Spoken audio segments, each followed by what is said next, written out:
नमस्कार दोस्तों, हरे कृष्णा, राधे राधे। फाल्गुन महीने की शुक्ल पक्ष की द्वितीय तिथि को मनाया जाता है फुलेरा दूज।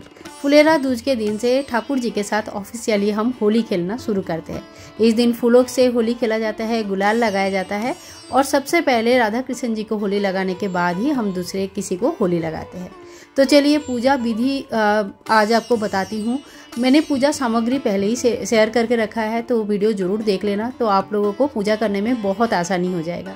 यहाँ पे मैंने फुलेरा दूज है तो फूल बंगला एक लगा लिया है, पीला आसन बिछा के ठाकुर जी के लिए आसन लगाया है। ठाकुर जी की नाम लेते हुए ओम नमो भगवते वासुदेवाय नमः इस मंत्र का जप करते हुए हम दीपक प्रज्वलित कर लेंगे। कोई भी पूजा में दीपक का प्रज्वलित करना सबसे पहले बहुत ही जरूरी होती है, क्योंकि दीपक ही हमारा पूजा का साक्षी होते हैं। इसके बाद देखिए हम धूप प्रज्वलित कर लेंगे और जगह को शुद्धिकरण कर लेंगे। इसके बाद हम एक थाली ले लेंगे और ठाकुर जी की स्नान कराएंगे। कहते हैं कि आज के दिन हम अगर दूध से स्नान कराते हैं तो समस्त प्रकार की मनोकामनाएं पूर्ण हो जाती है। ठाकुर जी की, राधा कृष्ण स्वरूप की अगर आज पूजा करते हैं, अगर आपके पास फोटो है, मूर्ति है, तो आप उनकी पूजा जरूर करें। कहते हैं कि इस तरह से जब राधा कृष्ण जी की पूजन किया जाता है तो हमारे भी रिश्तों में मिठास आता है। तो रिश्ता अच्छा और मजबूत होना बहुत ज़रूरी है, बाकी सब कुछ अपने आप ही सही हो जाता है। तो यहाँ पे मैं ठाकुर जी की छोटे बाल स्वरूप लड्डू गोपाल जी की पूजा करके आपको दिखाती हूँ। आप इसी विधि से लड्डू गोपाल जी, राधा कृष्ण जी, किसी की भी पूजन कर सकते हैं। तो देखिए पहले मैंने जल से, फिर शुद्ध दूध से, कच्चा जो गाय का कच्चा दूध आता है उससे, और फिर शुद्ध जल से स्नान कराया है। और ये जो है, ये दूध और जल, ये आप चाहे तो चाय बना सकते हैं, वैसे भी चरणामृत के रूप में पी सकते हैं, या तो फिर किसी पौधे में डाल सकते हैं। इसके बाद देखिए इत्र मालिश करेंगे। फुलेरा दूज सुगंधि का प्रतीक होता है, तो इत्र मालिश करना बहुत अच्छा और शुभ माना जाता है। ठाकुर जी को अच्छे से इत्र से हम मालिश करेंगे।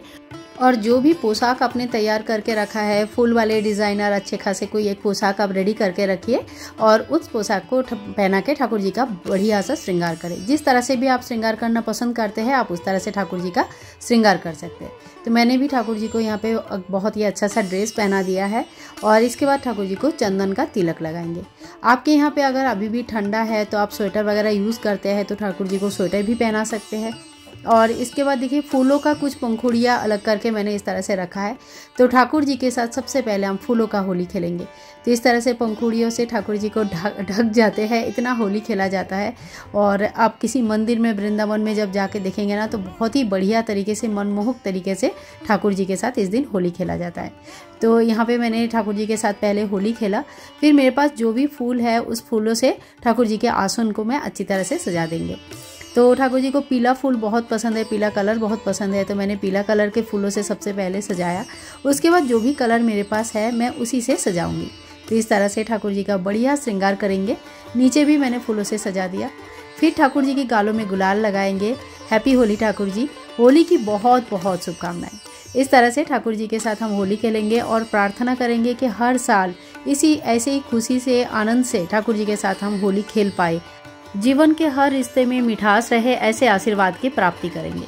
इसके बाद भगवान को हम भोग लगाएंगे। तो देखिए फल का भोग तो आप कभी भी कोई भी पूजा में लगा ही सकते हैं। इसके अलावा ठाकुर जी को इस दिन तरह तरह का पकवान बनाकर भी भोग लगाया जाता है। अगर आप घर पर बनाना चाहते हैं तो घर पे मिठाई लेके आ सकते हैं, बना सकते हैं। तो जैसे भी आपसे हो पाए उस तरह से आप भोग लगाइए। फिर हम तुलसी के पत्ते चढ़ाएंगे। बिना तुलसी के पत्ते के तो ठाकुर जी कुछ भी ग्रहण नहीं करते हैं। इसके बाद मोर पंख से हवा करेंगे। मोर पंख से हवा करना बहुत ही ज़्यादा शुभ माना जाता है। और हाँ, ठाकुर जी को इस दिन बांसुरी देना बिल्कुल ना भूलें। बांस की बांसुरी अगर आपके पास है तो बांस की बांसुरी दे, नहीं तो जो भी नॉर्मल बांसुरी उनको डेली बेसिस पे आप देते हैं वही बांसुरी जरूर चढ़ाइए। फिर हम आरती कर लेंगे। तो आरती में सबसे पहले हम गणेश जी को मन ही मन शरण कर लेंगे। उसके बाद ठाकुर जी की आरती करेंगे। नहीं आता है तो आप कहीं लगाकर ये पढ़ के भी आरती कर सकते हैं। घर में आरती घुमाइए, बच्चों को आरती दीजिए। बच्चों के गालों में भी आज आप गुलाल लगा सकते हैं। पहले मंदिर में सभी देवी देवताओं को गुलाल लगाइए, थोड़ी सी फूल चढ़ाइए, उसके बाद घर के मेंबर को गुलाल अबीर लगा सकते हैं। आरती होने के बाद हाथ में थोड़ी सी जल लेके 3 बार आचमन कर लेंगे और आरती को शांत कर लेंगे। इस तरह से देखिए हमारा पूजा संपूर्ण हो जाता है। बहुत ही सरल विधि से मैंने आज आप लोगों को पूजा करके दिखाया। और इसके बाद आप सभी को पता ही है कि हमें थोड़ी सी दक्षिणा जरूर चढ़ाना चाहिए। पूजा में रही कमियों के लिए इस दक्षिणा को चढ़ाया जाता है। अगले दिन आप इस दक्षिणा को दान कर सकते हैं, या तो फिर सभी चढ़ाया हुआ दक्षिणा एक जगह जमा कर लीजिए और महीने में एक बार दान कर दीजिएगा। तो देखिए इस तरह से हमें करनी है फुलेरा दूज का पूजा घर पर। आप लोगों को ये पूजा विधि कैसे लगा जरूर बताइएगा, और पूजा में कुछ भी अच्छा लगे, कुछ भी पसंद आए तो प्लीज़ ज़्यादा से ज़्यादा चैनल को सब्सक्राइब करके रखिए और शेयर कीजिएगा वीडियो को, ताकि सभी लोग इसी तरह से फुलेरा दूज का पूजा कर सके। सो फ्रेंड्स, आज के लिए इतना ही। मिलूंगी एक और नया वीडियो के साथ। तब तक आप लोग चैनल के साथ जुड़े रहिएगा। बार बार बोल रही हूँ इसी तरह का और वीडियोज़ के लिए। बाय बाय दोस्तों, टेक केयर, राधे राधे।